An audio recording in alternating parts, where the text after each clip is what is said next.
तो हम लोगों ने कितना बड़ा लैपटॉप दिया था, ये लैपटॉप नहीं दे पाए। इन्होंने क्या दिया, इतना सा दिया कुछ।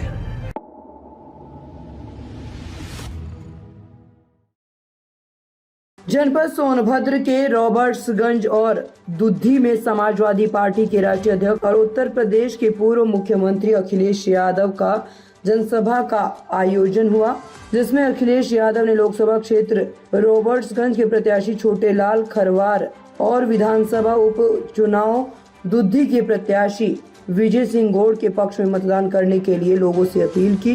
दुद्धी के जनसभा में अखिलेश यादव ने बीजेपी पर जमकर निशाना साधा। उन्होंने कहा कि बीजेपी वालों ने बड़े बड़े लोगों का कर्जा माफ किया, 25 लाख करोड़ रुपए इन्होंने 10 साल में बड़े बड़े उद्योगपतियों का माफ कर दिया, लेकिन गरीबों का कर्ज माफ नहीं किया गया। अखिलेश यादव ने कहा कि हम गरीबों को कहकर जा रहे हैं कि जिन पर हजारों रुपए लाखों रुपए का कर्ज है, सरकार आएगी तो उनका पूरा कर्ज माफ होगा। रॉबर्ट्सगंज के जनसभा में अखिलेश यादव ने कहा कि भारतीय जनता पार्टी ने ईडी, सीबीआई, आईटी का डर दिखाकर बड़े बड़े उद्योगपतियों से चंदा वसूलने का कार्य किया है। किसी से 1000 करोड़ ले लिया, किसी से 600 करोड़ ले लिया, तो किसी से 500 करोड़, तो किसी से 400 करोड़ ले लिया। सोनभद्र से प्रमोद कुमार की रिपोर्ट। तो हम लोगों ने इतना बड़ा लैपटॉप दिया था, ये लैपटॉप नहीं दे पाए। इन्होंने क्या दिया, इतना सा दिया कुछ, और उसको चलाते रहो, घिसते रहो उंगलियां, तो वो चलता ही नहीं है। बताओ रद्दी दिया कि नहीं दिया? इसलिए अपने हम गरीबों को कह के जा रहे हैं कि हमें और आपको वोट लेने के लिए इन्होंने राशन दिया था, और जब वोट के चाहिए थे 2022 में, जब 2022 में इन्हें वोट चाहिए थे, तो आपको राशन में दाल दे रहे थे, चना दे रहे थे, नमक दे रहे थे, रिफाइंड तेल दे रहे थे। बताओ हमारी गरीब माता बहनें आजकल क्या दे रहे हैं राशन में?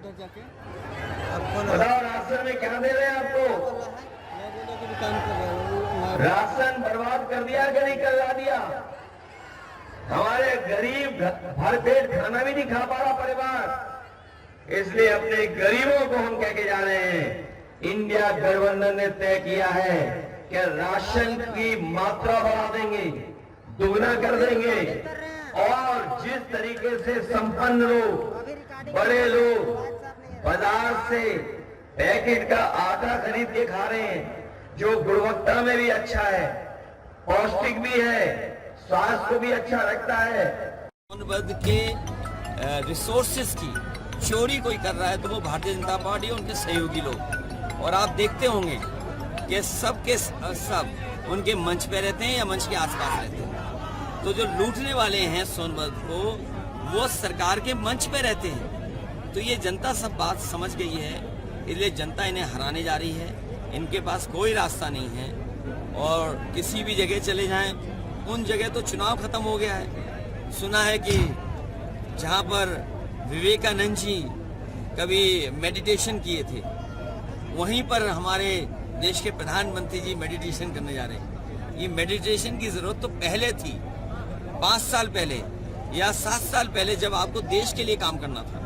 अरे 10 साल के बाद तो आपको फुर्सत ही फुर्सत है, आप जितना चाहोगे उतनी मेडिटेशन कर लोगे। और दूसरा, वहाँ तो भारत की सीमा खत्म हो जाती है, उसके बाद तो आगे पानी पानी है, पता नहीं कहाँ चले जाएंगे उसके आगे। कहीं ऐसा तो नहीं एंटार्क्टिका की तरफ जा रहे हो जी? गर्मी बहुत है यहाँ, कैसा मोरिया, और याद रखना ये गर्मी के कारण भी हार रहे हैं।